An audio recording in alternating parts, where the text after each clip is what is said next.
Hello dear viewers, and welcome back to the ancient dwarven hold of our ancestors.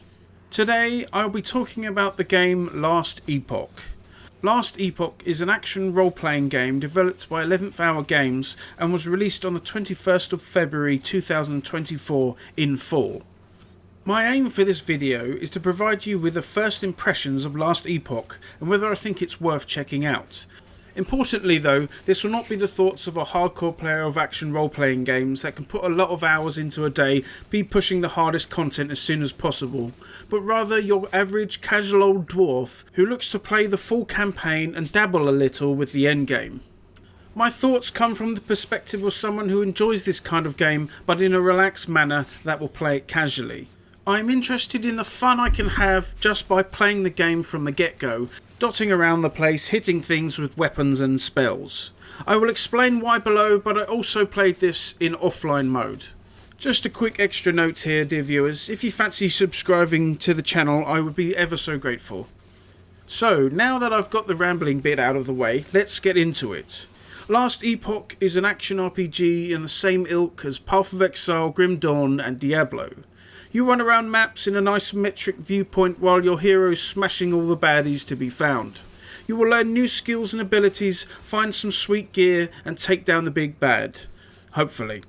Graphically, the game looks good, but not perhaps as bleeding edge as you perhaps might expect from a game that was released in full 1.0 edition in 2024.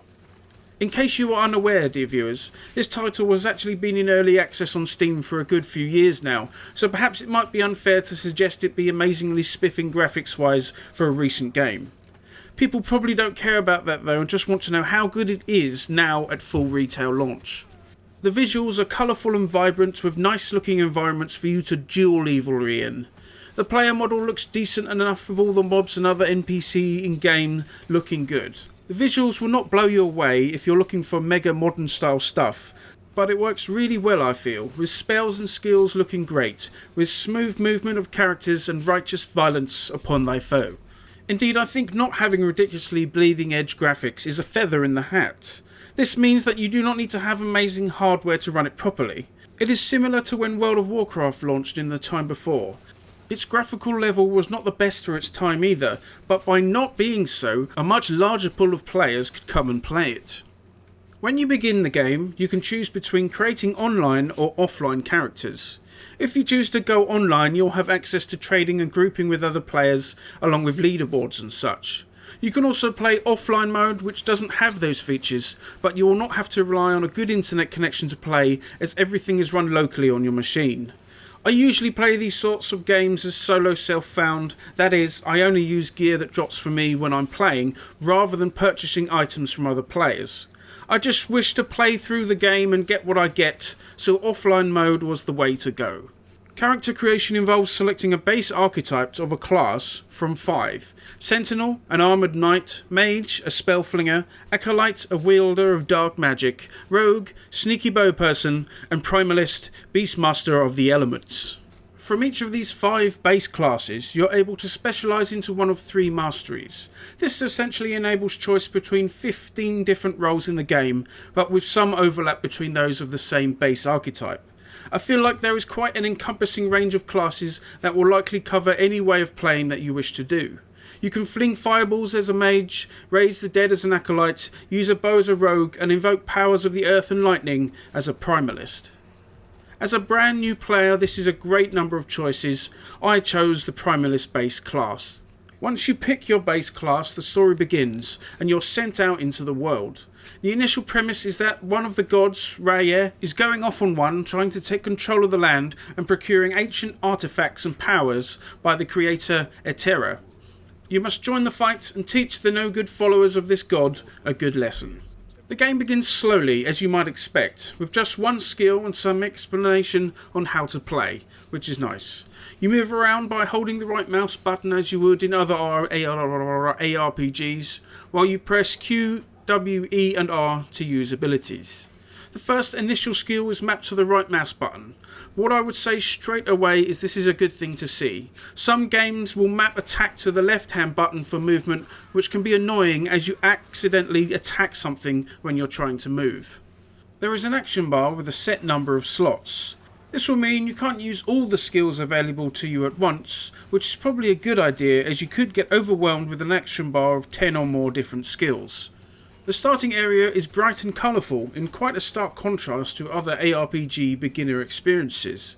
This is actually kind of interesting. Not everything has to be grim dark all the time, but let's just say things do get grimmer. Combat feels fluid in offline mode. I started with a basic attack swinging my axe, which was fine and nicely so. Melee attacks all seem to attack in an arc, allowing you to hit multiple opponents at once. I quickly gained a few levels while fighting through minions of Raya, which unlocks the Gathering Storm skill.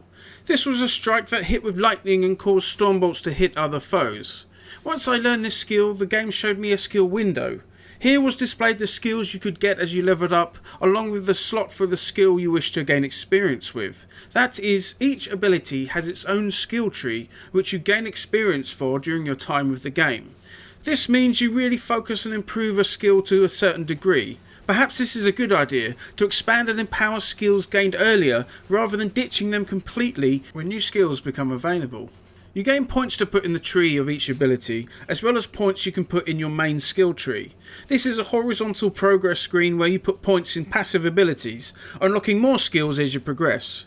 When presented with these screens with all these skills and stats and stuff, it can feel somewhat overwhelming, but I would say it does so to be deep and intriguing enough to keep you playing. To be sure, dear viewers, it isn't as daunting as a game like Path of Exile.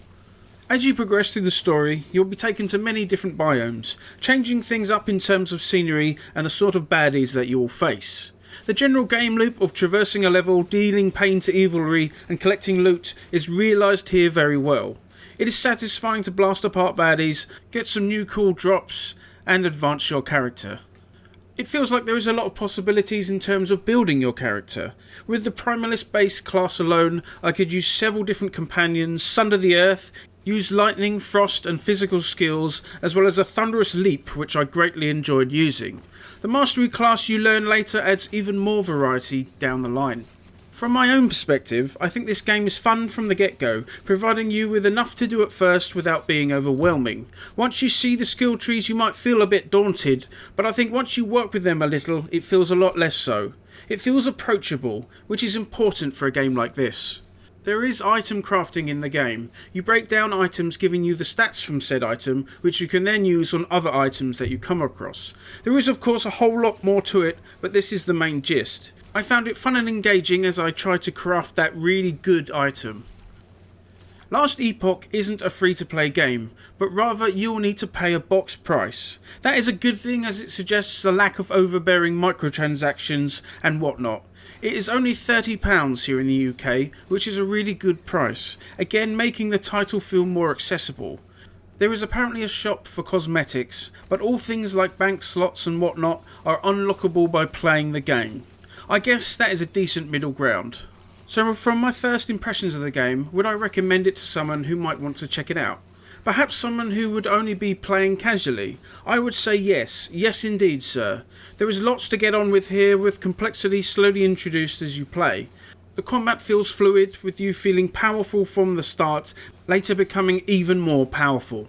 I never felt like I was slogging through a level, which is most definitely important. This gets a dwarven thumbs up. And there we go, dear viewers, another video from me here down in the Ancient Hold. I will be following up this video with a proper review of my time with the game, engaging the later parts of the game with some of the systems in a little more detail. Thanks for watching, and I shall see you next time.